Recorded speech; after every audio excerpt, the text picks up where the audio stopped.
Merci. Alors, déjà, c'était très intéressant et merci le sénateur pour les retours sur ces rapports. Oui, donc Matteo Tonelli, je travaille à la direction générale de la NRT. Notamment, je m'occupe de la relation avec nos membres. Moi, ce que je peux dire, c'est qu'à la NRT, pour le remettre en contexte, c'est l'association qui a la délégation de la part du ministère de la Recherche du dispositif CIFRE. Nous voyons donc beaucoup cette relation entre l'innovation et la recherche de la part par le dispositif CIFRE, c'est-à-dire nous sommes très convaincus, et ça je pense que je prêche largement des convaincus là-dedans, que la recherche est absolument fondamentale pour pouvoir mener de l'innovation de qualité pour l'industrialisation de la France.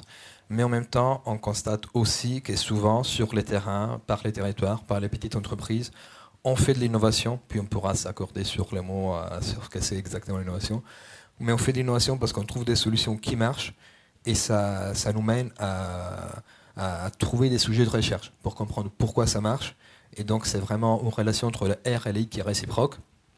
Et nous promouvons voilà, tout partage des collaborations entre le public et les privés.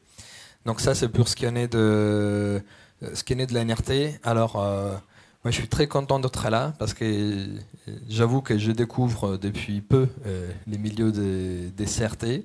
Et vous entendez mon accent, je suis aussi non français, donc je viens d'Italie. Moi, je trouve qu'une chose qui est absolument à promouvoir, c'est vraiment cette relation entre les territoires, les petites entreprises et l'émergence. On a vraiment tous à travailler ensemble, la NRT est là.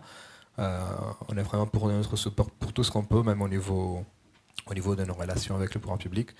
Parce que ça sera vraiment par la réindustrialisation de la France et des pays, passe forcément par unir les forces, par la collaboration entre le public et les privés.